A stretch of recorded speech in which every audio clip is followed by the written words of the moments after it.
बिस्मिल्लाहिर्रहमानिर्रहीम। तो अस्सलाम वालेकुम डियर कैंडिडेट्स। तो कैंडिडेट्स, आज हम डिस्कस करेंगे एएसएफ के अंदर जो जितनी भी पोस्ट हैं, कारपोरल, एएसआई और एलडीसी यूडीसी, इनके टेस्ट की प्रिपरेशन का जो हमारा आज लेक्चर नंबर 1 और वीडियो का पार्ट नंबर 1 है। तो इसके अंदर मैं आपको बताऊंगा कि आपने किस तरह इंग्लिश के एमसीक्यूज को सॉल्व करना है। तो इसके अंदर हम इंग्लिश के अहम मरूदी सवालात डिस्कस करेंगे। तो ये जो मरूदी सवालात हैं ये 5 साल पास पेपर से लिए गए हैं। बहुत ही अहम सवालात हैं। जो क्वेश्चन रिपीट होते हैं वो हमने इस तरह के पास पेपर को मद्देनजर रखते हुए एमसीक्यूज कलेक्ट किए हैं। तो इंपॉर्टेंट एमसीक्यू डिस्कस करेंगे। तो आप पूरी वीडियो को लाजमी वॉच कीजिएगा ताकि कोई पॉइंट मिस ना हो, और आपके पेपर का रिटन टेस्ट का जो इंग्लिश का पार्ट है वो गारंटी से आपके इस लेक्चर से प्रिपेयर हो जाएगा। तो आई होप कि आपको अंडरस्टैंडिंग हो गई होगी। तो देन हम स्टार्ट करते हैं। इंग्लिश के इंपॉर्टेंट एमसीक्यूज हैं, तो वन बाई मैं वन आपको अंडरस्टैंड करवाऊंगा। उससे पहले कैंडिडेट्स आपको बता दूं कि अगर आप हमारे चैनल पर नए विजिटर हैं तो काइंडली आप हमारे चैनल को सब्सक्राइब कर लें ताकि आने वाली हर न्यू अपडेट आपको मिल सके। और सबसे पहला क्वेश्चन जो है, book are great source dash happiness. तो ये देखें, ये अब प्रेपोजिशन के कुछ क्वेश्चन है, लेकिन पेपर के अंदर इसमें से लाजमी क्वेश्चन पूछे जाते हैं। तो इसका आ जाता है ऑफ, फॉर, ऑन, विद। तो इसका जो आंसर है वो ए वाला इसका आंसर है, ऑफ हैप्पीनेस। बहुत ही इजी क्वेश्चन है। जितने भी सिनोनिम, एंटोनिम और इसके अलावा एक्टिव वॉइस, पैसिव वॉइस के जो भी सेंटेंसेस या एमसीक्यूज पेपर के अंदर आते हैं वो 1 बाय 1 हम डिस्कस करेंगे। उससे पहले कैंडिडेट्स आपको बता दूं कि अगर आपने एएसएफ के टेस्ट की प्रिपरेशन करनी है तो आप हमारी लाइव क्लासेस ज्वाइन कर सकते हैं। इसके अंदर हम टेस्ट की जो प्रिपरेशन करवाएंगे, ASI, corporal, LDC and UDC, इन सब की प्रिपरेशन करवाएंगे। 100% गारंटी के साथ आपको इसकी प्रिपरेशन करवाई जाएगी। और उसके अलावा आपको कुछ नोट्स भी प्रोवाइड किए जाएंगे जो कि ऑथेंटिक नोट्स होंगे। आपको इररेलेवेंट मटेरियल प्रोवाइड नहीं किया जाएगा जो कि पेपर के रेलिवेंट ना हो। बहुत ही शॉर्ट टाइम पीरियड के अंदर आप तैयारी कर सकते हैं। इसके अंदर हम डिसीजन का टाइम भी स्टूडेंट को देते हैं। उनको जो भी क्वेश्चन अंडरस्टैंड नहीं हुआ तो वो डिस्कस कर लें, हमसे डिस्कस कर लें। और जैसे ही आप हमसे प्रिपरेशन करने आते हैं हम आपको एक स्पेशल व्हाट्सएप ग्रुप के अंदर ऐड करते हैं जहां पर आपको 100% मटेरियल जो है वो प्रोवाइड कर दिया जाता है। उसके बाद हमारी जो क्लासेस होती हैं उसका लिंक भी शेयर कर दिया जाता है ताकि तमाम स्टूडेंट लाइव क्लास को ज्वाइन कर सकें। और उसके अलावा अगर आपने हमारे व्हाट्सएप चैनल को फॉलो नहीं किया हुआ तो उसको भी आप फॉलो कर लें ताकि आने वाली हर अपडेट आपको मिल सके। और ये हमारा व्हाट्सएप का नंबर है, और अगर आपने प्रिपरेशन करनी है तो आप हमसे कांटेक्ट कर सकते हैं। तो नेक्स्ट क्वेश्चन नंबर 2 स्टार्ट करते हैं। तो क्वेश्चन नंबर 2 स्टार्ट करने से पहले मैं आपको बता दूं कि कुछ इंपॉर्टेंट क्वेश्चन होंगे वो मैं साथ साथ मार्क करता जाऊंगा। This flying coach is bound dash Karachi. तो ए पे आ जाता है फार फ्रॉम टू नॉन। तो इसका जो आंसर है वो ए वाला करेक्ट आंसर है, फार कराची है। उसके बाद आ जाता है green paper is very rich dash vitamin C. तो of, in, in vitamin, about vitamin, on vitamin. तो जो इन है वो करेक्ट आंसर है बी वाला, in vitamin C. I am worried dash the exam. तो in, about the exam, on the exam, of the exam. तो about the exam is correct answer है इसका। उसके बाद आ जाता है please wait for me, I will be finished 5 और 10 मिनट्स। तो आ जाता है इसका एट 5 और 10 मिनट्स, इन 5 और 10 मिनट्स, बाय 5 और 10 मिनट्स, फ्रॉम 5 और 10 मिनट्स। तो इसका जो करेक्ट आंसर है वो आ जाता है इन 5 और 10 मिनट्स। तो देन आ जाता है I am getting late dash office, from office, far office, to office, in office.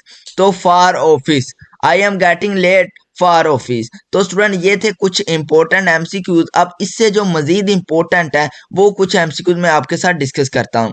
तो ये हैं कुछ मजीद इंपॉर्टेंट एमसीक्यूज, ये सारे के सारे उससे भी ज्यादा इंपॉर्टेंट जो हमने पहले डिस्कस किए हैं। स्टूडेंट उससे पहले आपको बता दूं कि अगर आपने हमारे व्हाट्सएप चैनल को फॉलो नहीं किया हुआ तो उसका लिंक जो है वो डिस्क्रिप्शन के अंदर दिया गया है, तो आप जल्दी से उसे फॉलो कर लें। उसके अंदर बहुत ज्यादा आपको अपडेट्स मिलती रहेंगी रिगार्डिंग एएसएफ।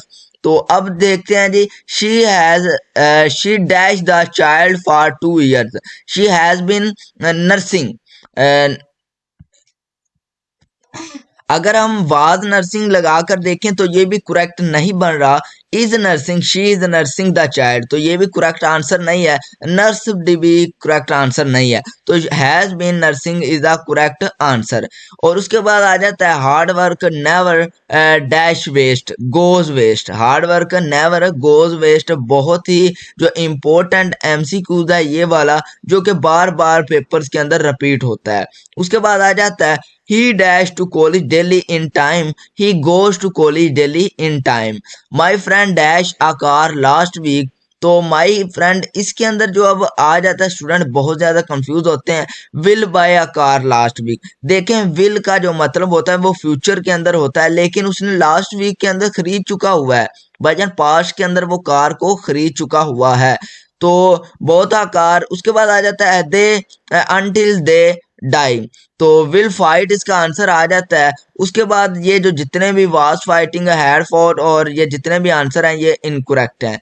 उसके बाद आ जाता है unless you hard your you can not succeed, तो unless you hard you can not succeed, तो do not work hard worked hard hard worked hard.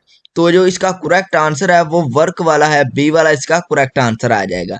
Next आ जाता है would that I dash a minister, तो were uh minister, तो इसका जो correct answer है वो सी वाला इसका करेक्ट आंसर आ जाएगा। तो देन आ जाता है वो सेल्डम टू बैड बिफोर 11, तो go to went to were to shall to, तो इसका जो करेक्ट आंसर है वो गो टू बैड बिफोर 11, तो ये इसका करेक्ट आंसर है। तो नेक्स्ट देखते हैं 23 वाला है if he run fast he dash the train, he caught the train, will catch the train, would catch, have caught, तो इसका जो करेक्ट आंसर है वो सी वाला है, would catch the train.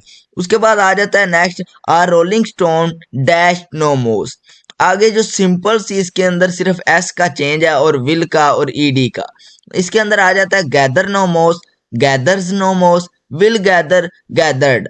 Student जो मोस्टली कंफ्यूज होते हैं वो इन 2 एमसीक्यूज के अंदर होते हैं, 2 आंसर के अंदर, तो इसका जो आंसर आ जाएगा वो गैदर्स नो मोस आ जाएगा। तो ये मोस्ट इंपॉर्टेंट है, आप इसको मार्क कर लें। तो नेक्स्ट देखते हैं, तो नेक्स्ट बहुत ही इजी क्वेश्चन है, तो आज हम 30 तक डिस्कस करेंगे। 23 वाला क्वेश्चन को डिस्कस करते हैं। तो आज जेंटलमैन डैश हिज सर्वेंट, तो never abuses, never abuse, has been abused, must never abuse, तो इसका जो करेक्ट आंसर है वो ए वाला इसका करेक्ट आंसर है, नेवर अब्यूजेस। उसके बाद आ जाता है she dash hockey since his childhood, तो इसके अंदर आ जाता है वो हॉकी कब से खेल रहा है, सिंस से, तो हैज बिन प्लेइंग आ जाएगा इसको करेक्ट आंसर। और अगर हम देखें कि प्लेड और इज प्लेइंग जो कि प्रेजेंट टेंस आ जाता है, उसके बाद प्लेज ये भी प्रेजेंट के अंदर चला जाता है, तो इसका जो करेक्ट आंसर आ जाएगा, क्योंकि इसके अंदर सिंस यूज हो गया है, तो इसका जो करेक्ट आंसर है वो हैज बिन प्लेइंग वाला ही आ जाएगा। उसके बाद आ जाता है you must reap what you sow इसका आंसर आ जाएगा, ये मोस्ट इजी है। उसके बाद आर सोइंग सोड शेल सो, ये आर इनकरेक्ट आंसर है, ये आपने अपने जहन में बैठा लेने हैं। उसके बाद आ जाता है she told me that she, तो she told me that she is happy, will happy, was happy, has been happy, तो इसका जो करेक्ट आंसर है वो है she was happy, she told me that she was happy। Next देखते हैं I wished I dash the president, I meet the president, I had meet president, I should meet president, I must meet president। तो देखें वो wished है, एक चाहत है, इसके अंदर फ्यूचर के अंदर में भी वो प्रेसिडेंट के साथ मिले, तो हैड मीट इसका आंसर आ जाएगा। उसके बाद आ जाता है he dash because he is ill, तो ही इज इल, जो वो बीमार है, ये है प्रेजेंट के अंदर आ रहा है, तो इसका पीछे वाला पार्ट भी प्रेजेंट के अंदर होगा, क्योंकि वो बीमार है तो प्रेजेंट के अंदर ही बीमार है, ना तो फ्यूचर में बीमार होगा सेंटेंस के लिहाज से। He rest because, he rested because, he had rest, ये भी नहीं आएगा। ही इज रेस्टिंग, तो इसका जो करेक्ट आंसर है वो डी वाला बनेगा, क्योंकि वो रेस्ट के अंदर, अभी रेस्ट के अंदर है क्योंकि वो बीमार है, तो प्रेजेंट के अंदर ही इज रेस्टिंग आएगा। तो स्टूडेंट आई होप कि आपको तमाम क्वेश्चन जो है वो अच्छे तरीके से अंडरस्टैंड हो गए होंगे। कोई भी क्वेश्चन अगर आपको समझ ना लगे, आप सिंपली हमें कमेंट पेस्ट कर सकते हैं, इंशाल्लाह आपको लाजमी रिस्पॉन्स दिया जाएगा। तो स्टूडेंट एट लास्ट अल्लाह आप सबको कामयाब करे। तो मिलते हैं एक छोटे से इंग्लिश के अच्छे लेक्चर के अंदर।